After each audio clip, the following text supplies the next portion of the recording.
Good afternoon बच्चों। कल आपका एनटीएस का मॉडल टेस्ट है। एनटीएस मतलब एनसीईआरटी टेस्ट सीरीज का कल मॉडल टेस्ट है। तो पिछले जो मॉडल पेपर हुए हैं उन सभी के जो सिलेबस थे वो कल के टेस्ट में आएंगे। फिजिक्स में, केमिस्ट्री में और बायोलॉजी में। फिजिक्स में जो एक वीडियो बना था जिसमें ये बताया गया था कि एनटीएस में क्या क्या टॉपिक आएंगे, उनमें थर्मल प्रॉपर्टीज की बात करना से बच गया था। मतलब थर्मल प्रॉपर्टीज की बात नहीं हुई थी। यानी कि फिजिक्स के सिलेबस में आपका measurement unit dimension, one dimension motion, vectors के साथ साथ थर्मल प्रॉपर्टीज मतलब थर्मोमेट्री, कैलोरीमेट्री, शुरुआती जो दो चैप्टर हैं वो थर्मल प्रॉपर्टीज के अंडर में आते हैं, वो भी आएंगे। ठीक है ना।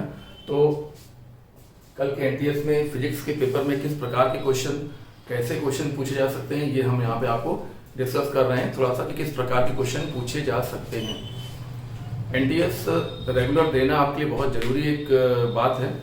एनटीएस को आप रेगुलर दीजिए। कोई भी टेस्ट सीरीज आप ज्वाइन करें तो कोई करें, लेकिन यहाँ का एनटीएस जरूर दे दीजिए। बहुत ही रिलेवेंट क्वेश्चन हम लोग उसमें रखते हैं। जैसे क्वेश्चन नीट में आ सकते हैं वैसे क्वेश्चन रखते हैं, ना बहुत छोटे क्वेश्चन ना बहुत बड़े क्वेश्चन। मतलब नीट में आने लायक क्वेश्चन रखते हैं, बहुत देख समझ के क्वेश्चन रखते हैं। टाइम लगता है पेपर बनाने में। पेपर ऐसे ही कोई उठा के जल्दबाजी में नहीं बनाया जाता है, इसलिए क्योंकि ध्यान दे के बनाया जाता है और हर टॉपिक से बराबर बराबर क्वेश्चन, और जिसका वेटेज ज़्यादा होता है उससे ज़्यादा क्वेश्चन, जिसका वेटेज कम होता है उसके कम क्वेश्चन, या जिस आर्टिकल के सवाल ज़्यादा बार पूछे गए हैं उसके ज़्यादा क्वेश्चन दिए जाते हैं, जिस आर्टिकल के क्वेश्चन कम बार पूछे गए उससे कम क्वेश्चन दिए जाते हैं। तो ये सब कुछ बातों का ध्यान रखने की वजह से पेपर आपके लिए बड़े काम का हो जाता है। इसलिए एनटीएस को आप जरूर दीजिए। और चलिए हम लोग कल के एनटीएस की शुरुआत करते हैं, जिसमें जरा इसको देख लीजिए कि जैसे किसी बॉडी की डेंसिटी दी हुई है 0.225 ग्राम पर मीटर स्क्वायर, पर मीटर क्यूब सॉरी, और हमसे कहा गया ये इन सीजीएस है, ये सीजीएस सिस्टम में डेंसिटी है, और हमसे कहा गया find density in SI system. ठीक है ना। Find density in SI system. तो अब हम क्या करेंगे कि सीजीएस सिस्टम हमारा सिस्टम 1 हो गया, यानी कि नोन सिस्टम हो गया, और जो दूसरा सिस्टम हो गया वो न्यू सिस्टम हो गया। न्यू सिस्टम को हम लोग सेकेंड नाम से जान सकते हैं, और फिर कन्वर्जन वाला फार्मूला आप लोग जानते हैं, वो उसका इस्तेमाल करेंगे। N2 = N1, और डेंसिटी में क्या क्या रहता है ml-3, तो m1/m2 की पावर 1 है ना, और l1/l2 की पावर -3, और t यहाँ पर नहीं रहेगा क्योंकि डेंसिटी में कहीं टाइम नहीं होता, सिर्फ मास होता है और दूरी होती है। ग्राम पर सेंटीमीटर क्यूब। ठीक है ना। तो नॉन फिजिकल क्वांटिटी की वैल्यू 0.225, और 1 का मतलब है नोन और 2 का मतलब है न्यू। ठीक है।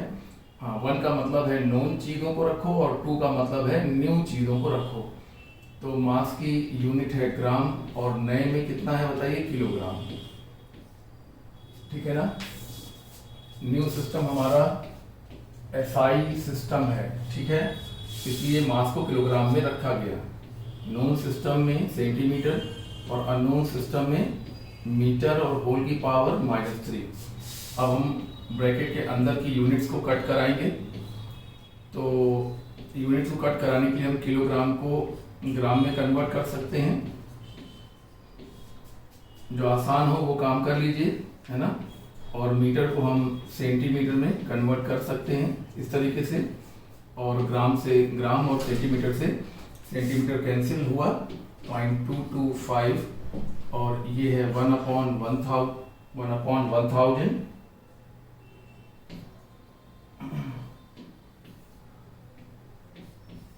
and this is 1/100 to the power 3। -3 होगा, ऊपर जाएगा तो 3 हो जाएगा बाद में। ठीक है। तो 0.225 and 1/1000, and this is 100 to the power +3। नीचे से ऊपर जाएगा तो प्लस हो जाएगा। ठीक है ना। So this become 0.225 into 1/1000, and this is 100 into 100 into 100. देखिए बिल्कुल सिंप्लीफाइड कैलकुलेशंस हैं, ये 3 जीरो यहाँ से कैंसिल हो जाएंगे, ये 3 जीरो, और यहाँ से देखिए 3 जीरोस, 1 2 3 जीरो कैंसिल हो गया, तो ये हो गया 1000। तो 0.225 इंटू 1000 यानी कि रिजल्ट होगा 225 किलोग्राम पर मीटर क्यूब। तो इस प्रकार का क्वेश्चन आपको देखने को मिल सकता है।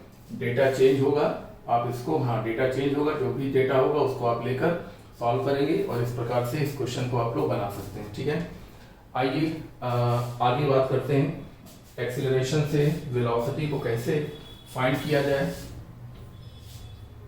जैसे कि एक्सीलरेशन की इक्वेशन आपको दी हुई है, मान लीजिए alpha t square plus beta t plus gamma, और हमसे कहा गया find velocity at t is equal to t not time, find velocity at time t is equal to t not second.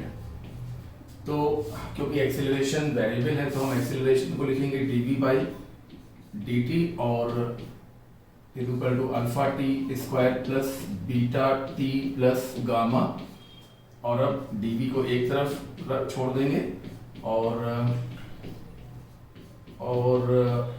dt को एक तरफ लेकर चले जाएंगे और फिर दोनों तरफ इंटीग्रेट कर देंगे। ये क्वेश्चन इंटीग्रेशन से ही सॉल्व होगा, ये क्वेश्चन इंटीग्रेशन से ही इसलिए सॉल्व होगा क्योंकि एक्सीलरेशन वेरिएबल है, और जब एक्सीलरेशन वेरिएबल होता है तो या तो ग्राफिकल मेथड अप्लाई करते हैं या फिर इंटीग्रेशन मेथड अप्लाई करते हैं, न्यूटन की इक्वेशन से सॉल्व नहीं हो पाता है। तो अल्फा टी क्यूब बाई 3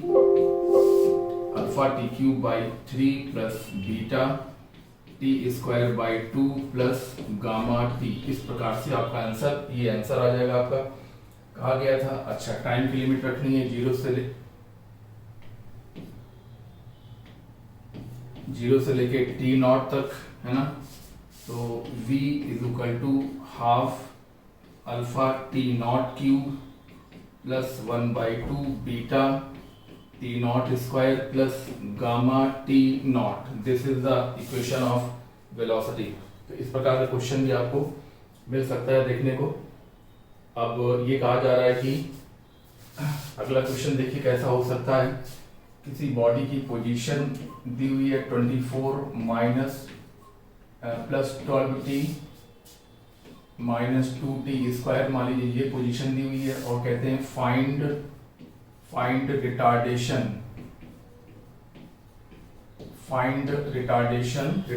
हमको फाइंड करना है। रिटार्डेशन तब फाइंड करना है when velocity become zero, find retardation when velocity become zero। तो पहले पोजीशन से आप वेलोसिटी फाइंड करिए, है ना। तो v is equal to the rate of change of position with respect to time, ध्यान दीजिएगा जरा, 0 प्लस 12 माइनस 4t, ठीक है ना। So this is 12 minus 4t, ये है वेलोसिटी की इक्वेशन, और वेलोसिटी को 0 होने का टाइम निकालना चाहिए। तो ये हो गया 4t इज इक्वल टू 0, तो 12 is equal to 4t, so t is equal to 12/4 यानी कि 3 सेकेंड।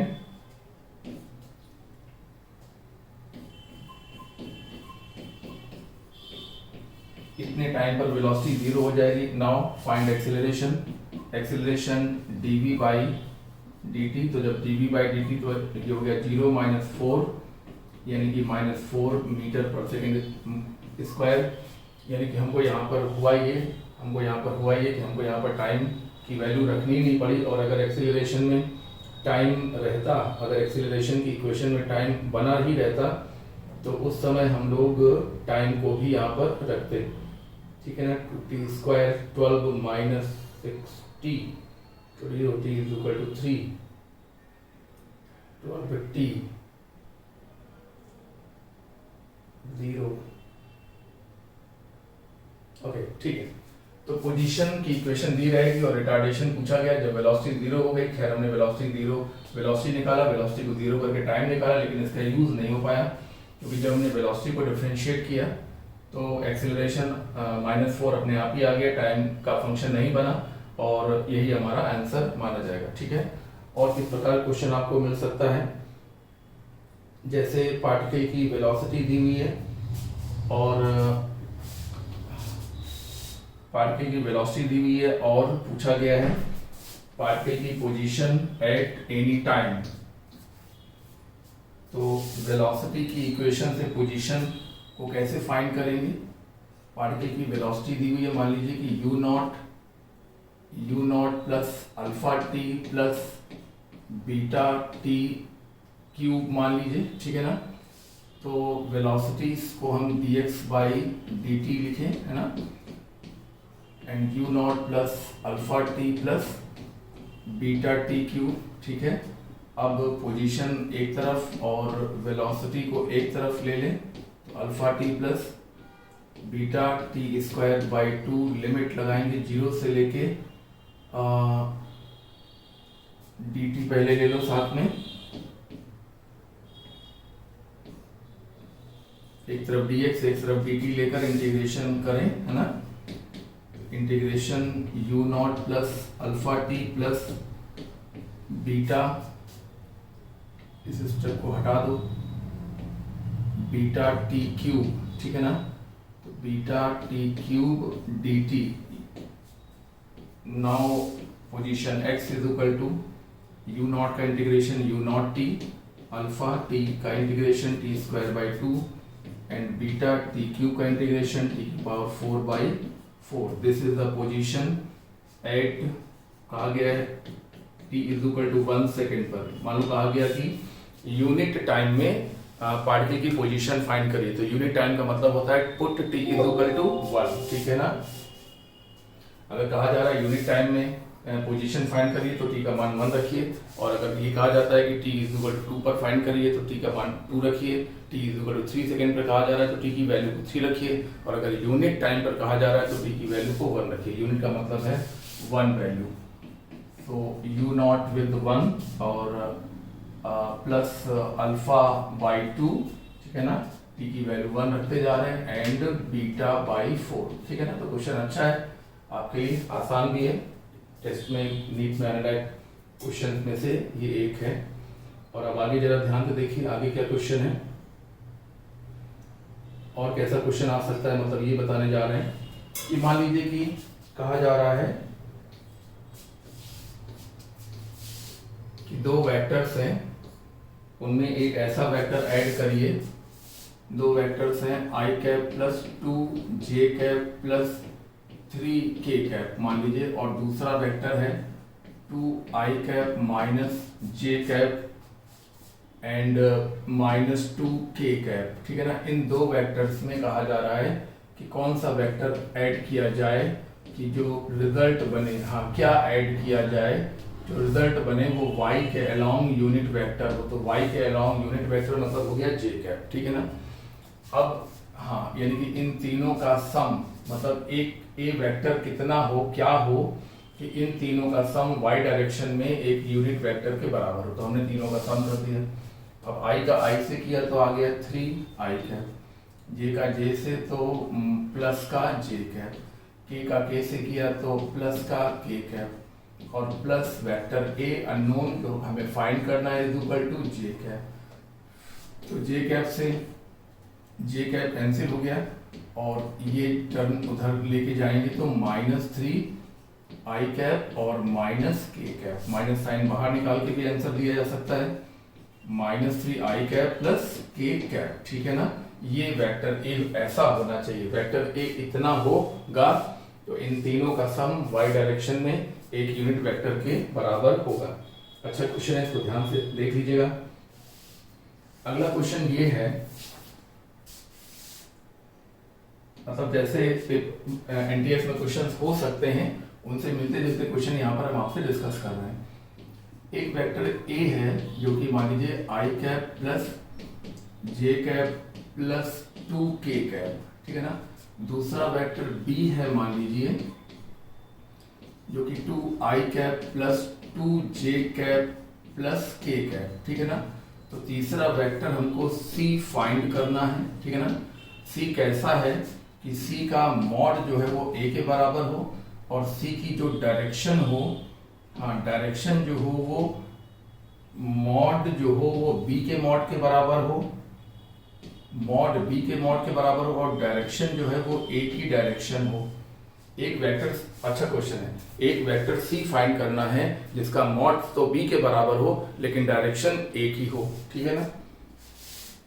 तो c vector is equal to c का मॉड और c की डायरेक्शन।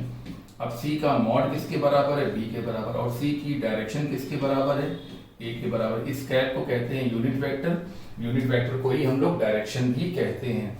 तो b का मॉड लिखना होगा, तो b का मॉड है √2 square plus 2 square plus 1 square और a कैप है a वेक्टर अपॉन a का मॉड।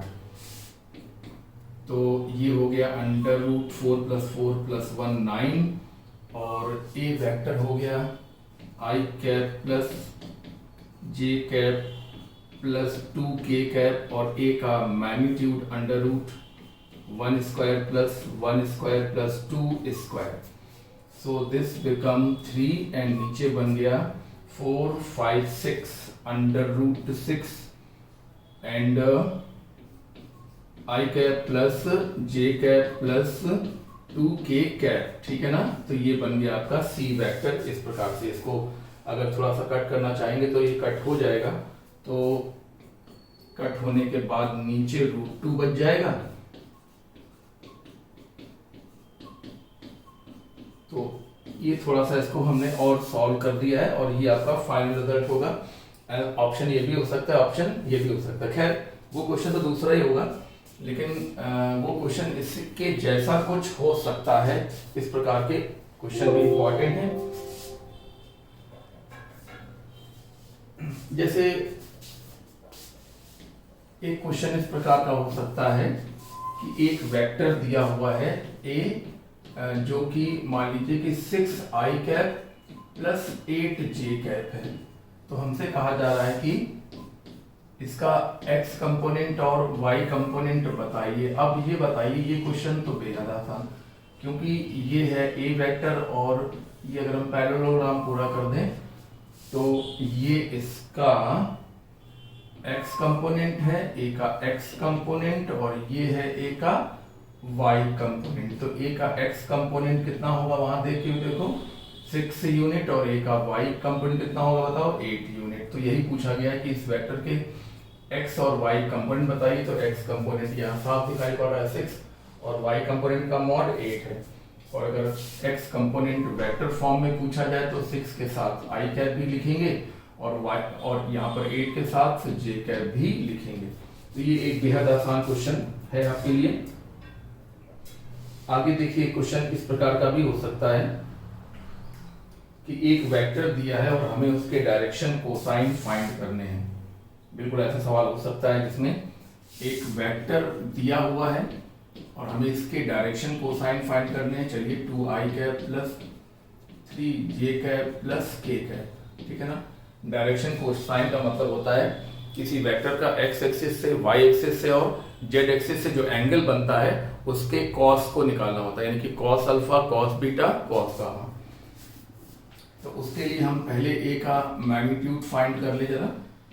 सो 2 का स्क्वायर प्लस 3 का स्क्वायर प्लस 1 का स्क्वायर, यानी कि √4 प्लस 9 प्लस 1 यानी कि √14, ठीक है ना। अब देखिए कॉस अल्फा कैसे निकलता है, a का x कंपोनेंट अपॉन a का मॉड यानी कि 2/√14, ठीक है ना। तो इसको हम इन्वर्स करके लिखेंगे। कॉस बीटा कैसे निकलता है, a का y कंपोनेंट अपॉन a का मॉड यानी कि 3/√14 cos gamma is equal to a का z कंपोनेंट अपॉन a का मॉड यानी कि 1/√14। इसे कहते हैं direction cosine. Alpha beta gamma angle है और एंगल के साथ में कॉस लगा दे तो बोलते हैं direction cosine, cos alpha, cos beta, cos gamma. ये भी क्वेश्चन एक इम्पॉर्टेंट क्वेश्चन हो सकता है आपके लिए।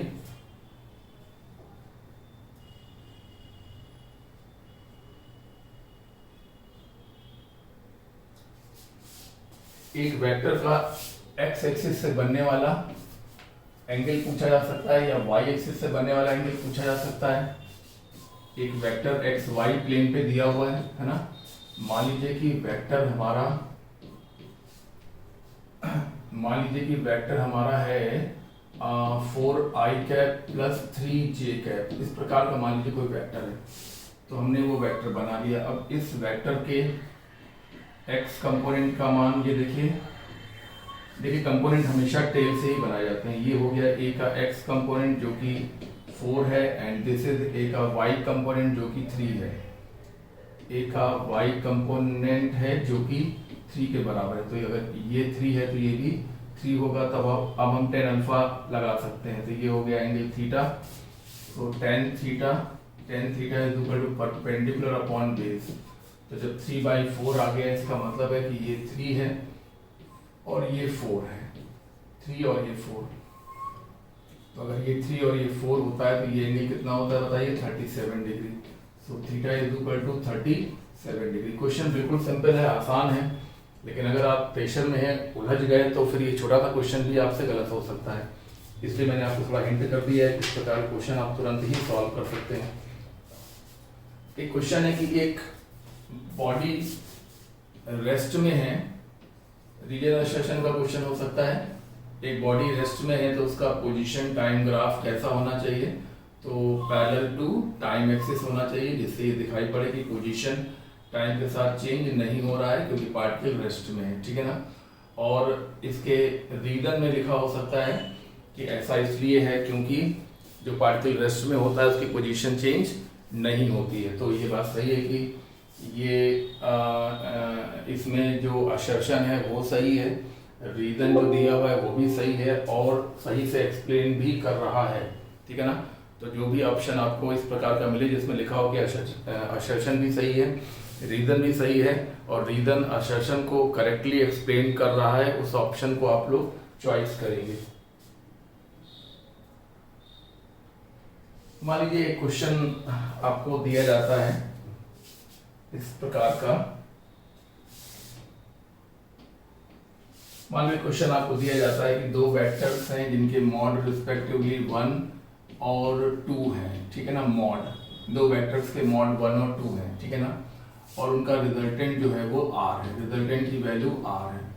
आप कह रहे हैं कि फर्स्ट को डबल कर दिया, यानी कि a को 2 कर दिया, ठीक है ना, और b में कोई परिवर्तन नहीं किया, तो रिजल्ट अब जो नया रिजल्टेंट हुआ वो 2r हो गया या 3r हो गया, ठीक है ना।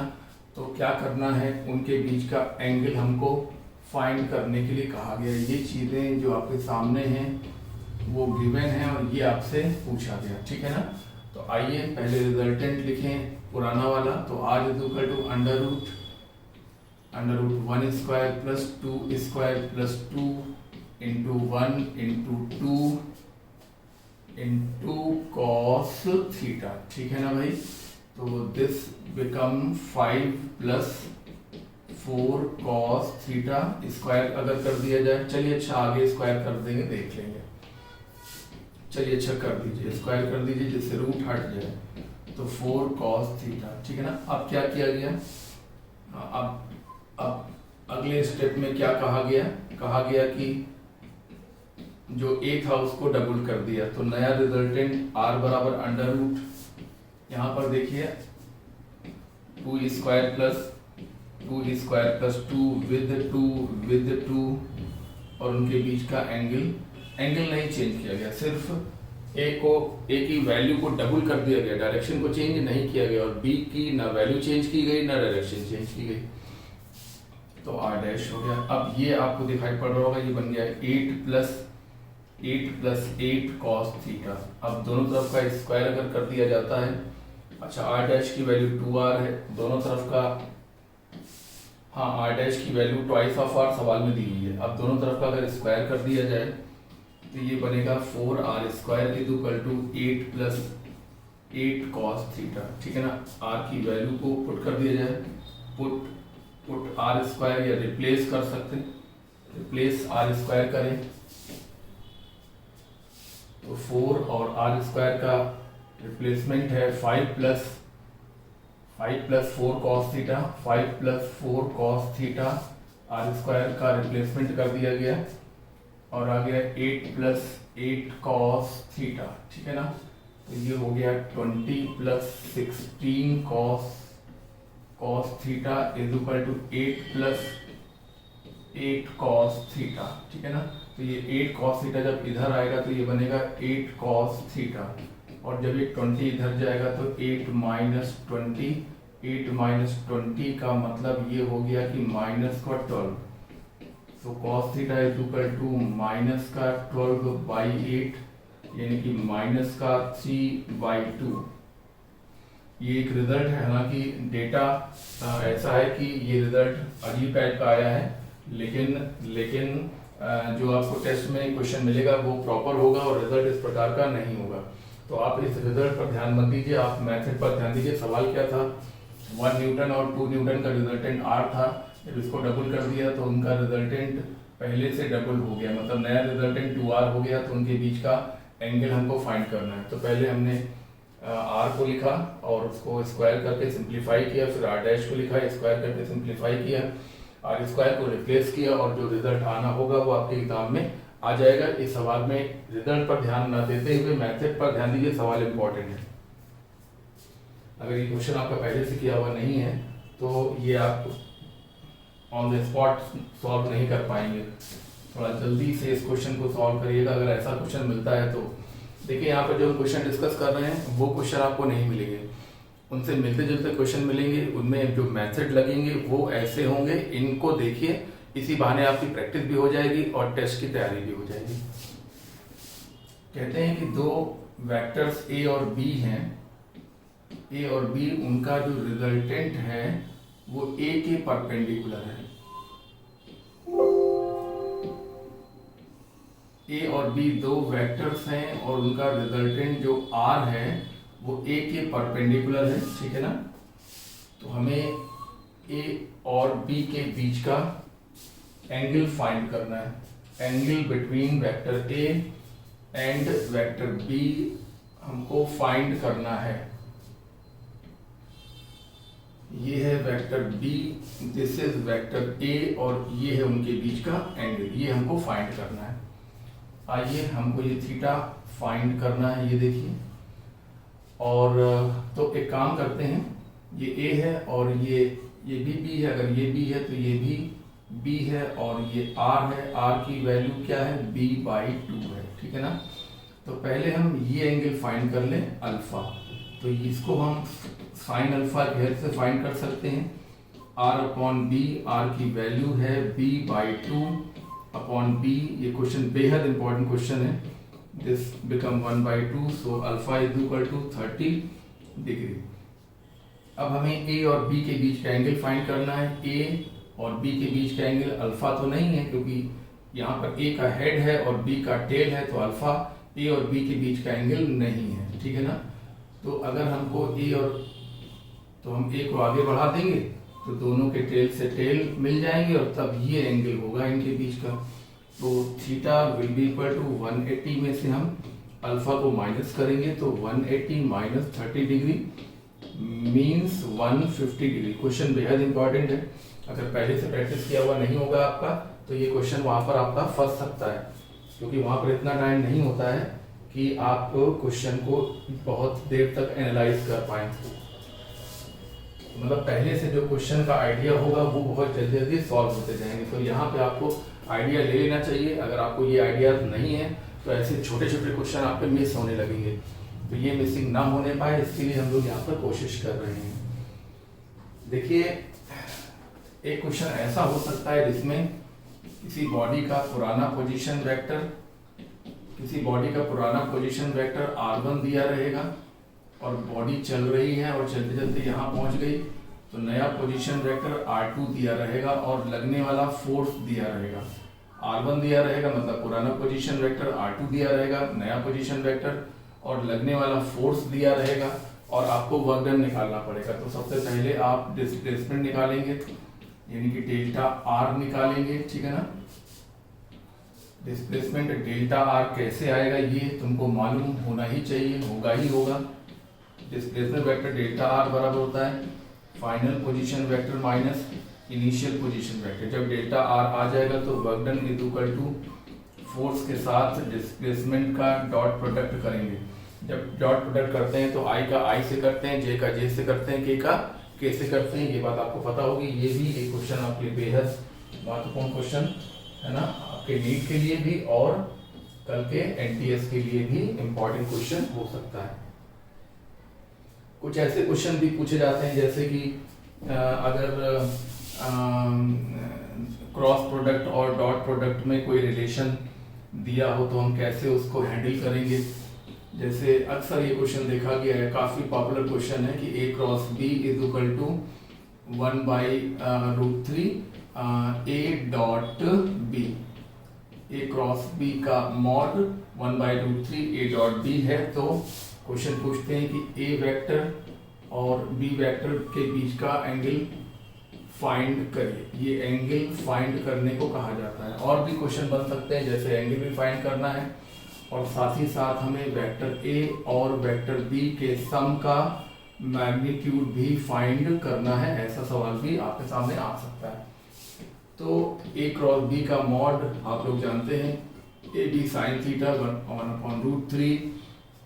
a डॉट b का मॉड मतलब a b कॉस थीटा, ठीक है ना। तो a b और a b कैंसिल हो जाएगा, कॉस थीटा नीचे आएगा, साइन के नीचे कॉस आ जाने पर टेन बन जाएगा 1/√3 और इस तरीके से थीटा की वैल्यू 30 डिग्री आ जाएगी। तो ये क्वेश्चन बन सकता है, ठीक है ना। एक क्वेश्चन ये बन सकता है, एक क्वेश्चन ये बन सकता है। देखिए हम ज़्यादा आपसे बात नहीं कर रहे हैं, आपको जल्दी क्वेश्चन बता रहे हैं क्योंकि टाइम आपका भी बहुत वैल्यूबल है। कल आपका पेपर है, आप पढ़ भी रहे होंगे, आपको ये वीडियो देखने में भी कम से कम टाइम लगेगा 30 मिनट का। अगर आप फास्ट करके भी देखते हैं तो आपको 25 मिनट 20 मिनट 22 मिनट जो भी आपको लगेगा, हो सकता है आप नोट भी करना चाहें जल्दी जल्दी। तो इसलिए हम आपसे ज़्यादा बात ना करते हुए फटाफट हम क्वेश्चन पे ज़्यादा फोकस कर रहे हैं, ठीक है। ऐसा मत सोचिएगा कि हम आपको बिल्कुल बात नहीं करना चाह रहे हैं, बात करना तो चाह रहे हैं लेकिन इस समय इतना समय आपके पास नहीं है कि बातचीत की गुंजाइश हो। इसलिए हम जल्दी जल्दी क्वेश्चन पर फोकस कर रहे हैं। ध्यान दीजिए a प्लस b वेक्टर का जो मैग्नीट्यूड है वो है 2ab और cos थीटा, ठीक है ना। तो √a² plus b² plus 2ab और cos 30 की वैल्यू √3/2। तो 2 से 2 कैंसिल करा के लिखेंगे √a², ये आंसर होगा √a² plus b² plus √3ab, ठीक है ना। 2 से 2 कैंसिल हो चुका है इसलिए √3ab होगा। अब अगर अंडर रूट लगा है तो ठीक है, अगर अंडर रूट नहीं लगा होगा तो पावर लगी होगी 1/2, ठीक है। अगर रूट नहीं लगा होगा तो पावर लगी होगी कितनी पावर, अंडर रूट का मतलब होता है पावर 1/2। तो इस प्रकार के क्वेश्चन बेहद इंपॉर्टेंट क्वेश्चन हो सकते हैं जिसमें ऐसी कोई इक्वेशन दी होगी, the relation between cross product and dot product, और एंगल भी पूछा जा सकता है और a प्लस b का मॉड या a माइनस b का मॉड भी पूछा जा सकता है। अगर a माइनस b का मॉड पूछा जाएगा तो यहाँ पर माइनस साइन आएगा, तो यहाँ पर माइनस साइन, तो फाइनल आंसर में यहाँ पर माइनस और यहाँ पर माइनस साइन आपको दिखाई पड़ेगा। क्वेश्चन बेहद इंपॉर्टेंट है, ये दोनों क्वेश्चन आने लायक क्वेश्चन में इन्वॉल्व है। अब आप ये देखिए कि कोई ऐसा क्वेश्चन पूछा जा सकता है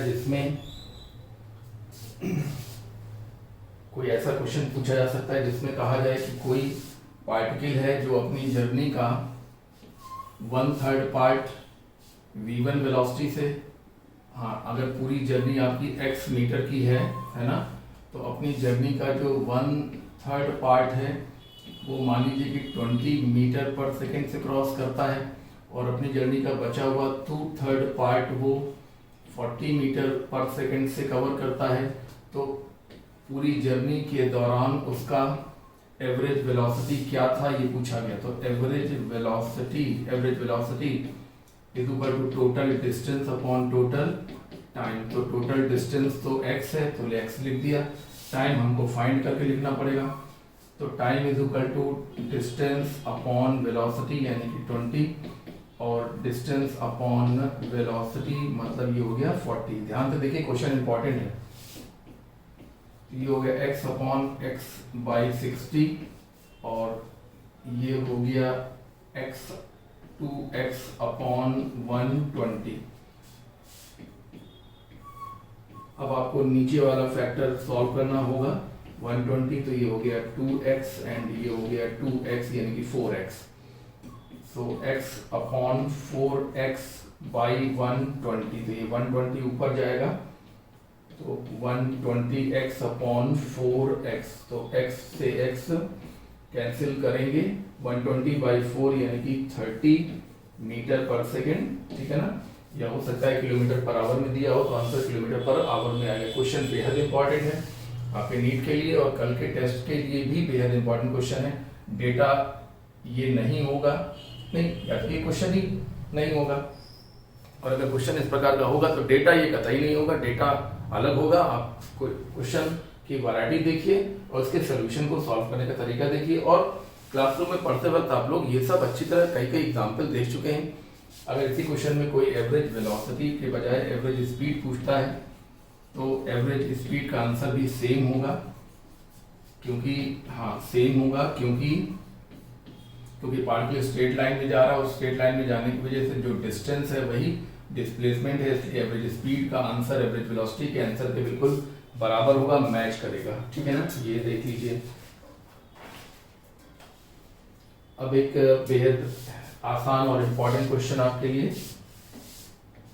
कि एक बार ये जरूर रिवाइज कर लीजिएगा कि nth सेकंड में चली गई दूरी क्या होगी। तो u प्लस हाफ a का मान दिया रहेगा 2n minus 1। For example 4th second में चली गई दूरी क्या होगी। तो u प्लस हाफ, u का मान दिया रहेगा, a का मान दिया रहेगा और 2n की जगह पर कितना 4th सेकंड और ये 1 हुआ तो u का मान दिया रहेगा, हाफ a का मान दिया रहेगा, वो रख देना, और 8 माइनस 1 यानी कि 7, यानी कि u प्लस 7/2a इस प्रकार का रिजल्ट बनेगा।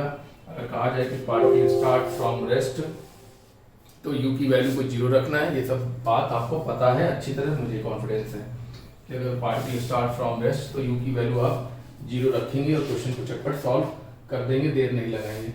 अब जैसे कहा जा रहा है एक क्वेश्चन में, मान लीजिए ऐसा कहा जाता है,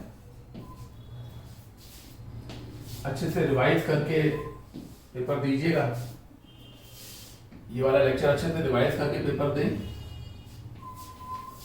ठीक रहेगा।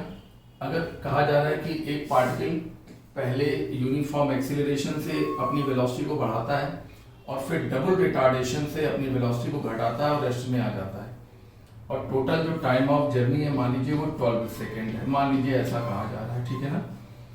तो कह रहे हैं कि बताइए यूनिफॉर्म एक्सीलरेशन से वो कितने टाइम तक चला। तो अगर वो यूनिफॉर्म एक्सीलरेशन से t टाइम तक चला, ये एक्सीलरेशन a है और यहाँ पर जो रिटार्डेशन है वो डबल है, और अगर रिटार्डेशन डबल होता है तो हाफ टाइम में बॉडी रुक जाती है।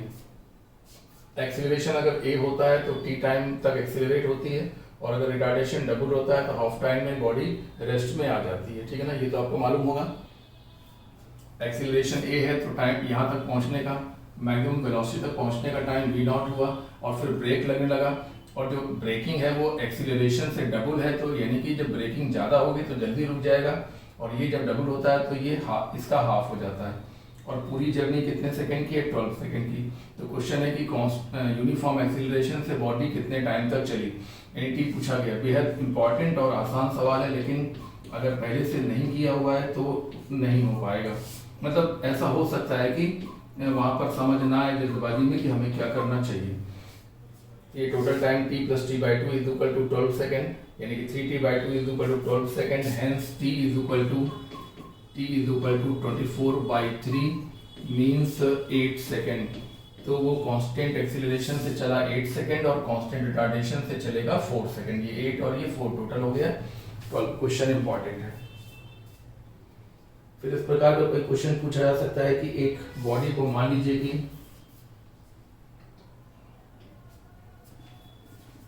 एक बिल्डिंग से एक बॉडी को है ना फेंका गया 20 मीटर पर सेकेंड से, या चलिए अच्छा 24 मीटर पर सेकेंड से फेंका गया, या चलिए अच्छा 16 मीटर पर सेकेंड से फेंका गया, u का मान दिया हुआ है, और कह रहे हैं कि 2 सेकंड बाद वेलोसिटी बताइए। तो हमको पता नहीं है कि भाई 2 सेकंड बाद क्या होगा, तो हम इक्वेशन बनाना शुरू करेंगे। v is equal to u minus g t, क्योंकि ग्रेविटी के अगेंस्ट फेंका है ना, इसलिए माइनस साइन के साथ इक्वेशन बनाएंगे। इसकी वैल्यू है 16, ये है 10 और ये कितना है 2, तो 16 माइनस ये तो 20 हो गया, यानी कि -4 मीटर पर सेकेंड। तो माइनस साइन का मतलब आ गया कि 4 मीटर पर सेकेंड कैसा बताइए, डाउनवर्ड। क्या बताइए, डाउनवर्ड्स, ठीक है ना। तो ऑप्शन में +4 भी होगा, -4 भी होगा। मतलब मैं एग्जांपल यहाँ पे दे रहा हूँ, वहाँ पे ऐसा नहीं होगा, लेकिन मैं बता रहा हूँ कि ऑप्शन में +4 भी होता है, -4 भी होता है और +8 भी होता है, -8 भी होता है। आपको चॉइस करना होगा कि आपका क्या आंसर सही है। जी की वैल्यू 10 रखेंगे तो ऐसा आएगा, जी की वैल्यू 9.8 रखेंगे तो 4 के करीब कुछ और आंसर आएगा, लेकिन वो आंसर 4 के बहुत करीब होगा। तो आप पहचान जाएंगे कि कौन सा ऑप्शन सही है। आपको ये नहीं सोचना है कि ये सवाल आना है, मतलब आपको ये समझना है कि ऐसा कोई सवाल आपके नीट के लिए भी इंपॉर्टेंट हो सकता है। इसमें जो खेल होगा वो देखिए डाउनवर्ड होगा, एक +4 आंसर भी होगा, एक -4 आंसर भी होगा। या एक में लिखा होगा 4 मीटर पर सेकंड अपवर्ड और एक में लिखा होगा 4 मीटर पर सेकंड डाउनवर्ड। तो आपको इस माइनस साइन की मदद से पहचान जाना है कि ये 4 मीटर पर सेकंड डाउनवर्ड है, यानी कि पार्टिकल जो है वो गया और अब ये वापस आने लगा। ये देखिए ये है v का मान 2 सेकंड के बाद, डाउनवर्ड है मतलब तभी तो माइनस में आ गया। एक क्वेश्चन ऐसा हो सकता है कि किसी बॉडी का एक्सीलरेशन ग्राफ दिया हो और वेलोसिटी ग्राफ आपसे पूछा जाए। ये क्वेश्चन निश्चित रूप से अगर आपका रिवाइज्ड नहीं है तो आप इसमें फंसेंगे जरूर।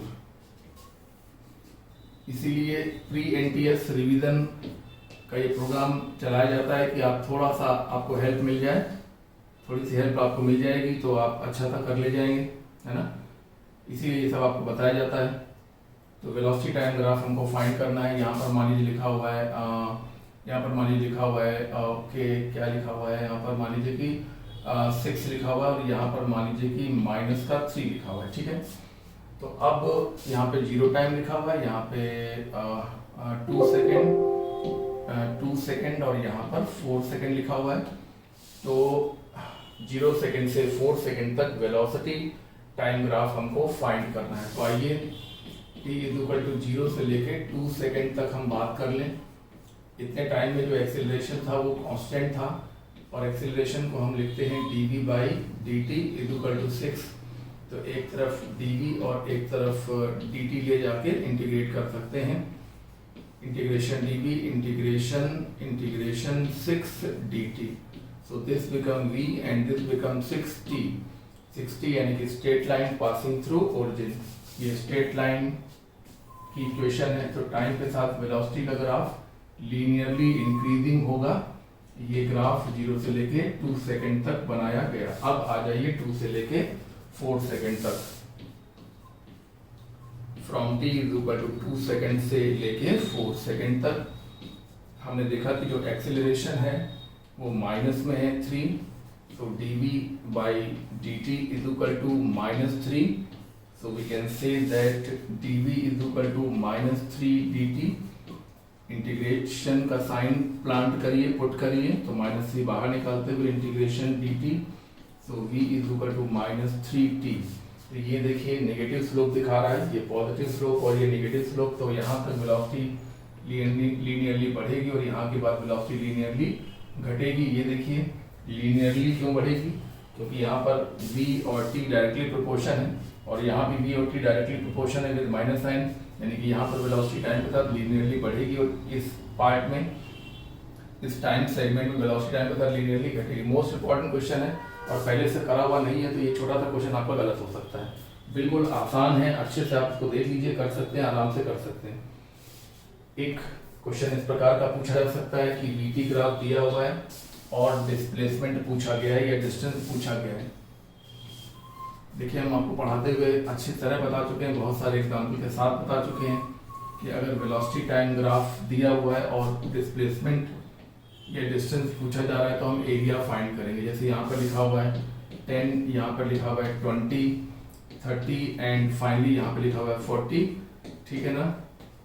तो अगर कहा जा रहा है फाइंड डिस्प्लेसमेंट या distance from travel from t = 0 से लेके 20 सेकेंड तक भी मान लो पूछा गया है, 0 से लेकर 20 सेकंड तक जो एरिया होगा उतना ही निकालेंगे, पूरा एरिया नहीं निकालेंगे, टाइम पर ध्यान देंगे। अगर कहा जाए 0 से लेके 40 सेकंड तक चली गई डिस्टेंस निकालिए, तो ये एरिया भी निकालेंगे, ये एरिया भी निकालेंगे। उसके लिए ये टॉप मोस्ट वेलोसिटी सवाल में आपको दी रहेगी। तो area distance is equal to area of VT graph, area of VT graph, ये देखिए एरिया ऑफ वीटी ग्राफ यानी कि 1/2 बेस इंटू हाइट, तो 10 इंटू 10 यानी कि 100 मीटर। यानी कि अगर आपको ये कॉन्सेप्ट याद रहेगा तो ये छोटा सा सवाल आपका सॉल्व हो जाएगा, गलत होने का कोई चांस नहीं है, ठीक है ना। कांस्टेंट एक्सीलरेशन पर, कांस्टेंट एक्सीलरेशन होने पर पोजीशन टाइम ग्राफ फाइंड करना है, बहुत इंपॉर्टेंट क्वेश्चन है। एक्सीलरेशन अगर कांस्टेंट है तो हमने एक्सीलरेशन मान लिया कांस्टेंट, तो हमें क्या फाइंड करना है, हमें डिस्प्लेसमेंट टाइम ग्राफ फाइंड करना है, एक्सटी ग्राफ फाइंड करना है। तो हमें एक्सीलरेशन से पोजीशन तक पहुंचना होगा, उसके लिए हमको एक्सीलरेशन को रिप्लेस करना होगा। ये देखिए k हो गया, so dv is equal to k dt, दोनों तरफ इंटीग्रेशन का साइन लगाएंगे, तो integration k dt, integration dv मतलब v, और ये k बाहर निकालेंगे, अंदर बचेगा 1 का इंटीग्रेशन t।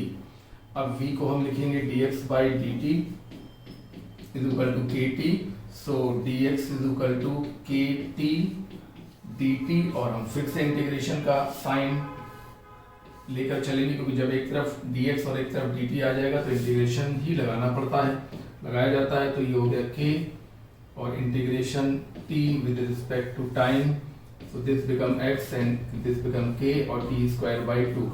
देखिए जब कहा नहीं जाता तो लिमिट नहीं लगाई जाती, जब कहा जाता है तो लिमिट लगाई जाती है, अगर कहा नहीं जा रहा तो बिना लिमिट के अपना सोल्यूशन बनाया जाता है। तो ये x is equal to half k t square, और half k t square x की पावर 1 है, टी की पावर 2, यानी ग्राफ कैसा बनेगा, पैराबोला। किसके अबाउट सिमेट्रिकल होगा, जिसकी पावर 1 होगी इसके अबाउट सिमेट्रिकल होगा। मोस्ट इंपॉर्टेंट ये ग्राफ, मोस्ट इंपॉर्टेंट ये क्वेश्चन है जो आपके लिए इंपॉर्टेंट हो सकता है। तो कल के एनटीएस के लिए मैकेनिक्स के पार्ट में आपको इतने क्वेश्चन तो तैयार करने हैं, बाकी आप अपनी तैयारी जो कर रहे हैं वो करते रहिए, वो अपना पूरी तैयारी रखिए अपनी, लेकिन इतने क्वेश्चन को आप रिवाइज करके जरूर जाएं। इसके बाद क्योंकि कल के पेपर में थर्मल प्रॉपर्टीज भी आ रहे हैं, तो हीट का वीडियो अगर अभी कुछ देर में बन सकता है तो उसको बनाकर इसी के साथ उसको भी अपलोड किया जाएगा। आप लोग जल्दी समय निकालिए और थोड़ी देर का समय लगाकर इस वीडियो को देख लीजिए, जितना नोट कर सकते हैं, नोट करना चाहते हैं तो नोट कर लीजिए, या सिर्फ देख कर काम चलता है आपका तो आप देख कर काम चला लीजिए और इतने क्वेश्चन को तैयार करिए। इसके अलावा बाकी सब तैयार करिए, ठीक है ना। और हीट के क्वेश्चन 5, 6, 7, 8 क्वेश्चन अगर डिस्कस किए जा सकते होंगे तो वो अभी आधे घंटे पौने घंटे में एक और वीडियो एनटीएस प्री के नाम पे अपलोड करेंगे। बेस्ट ऑफ लक, चलिए।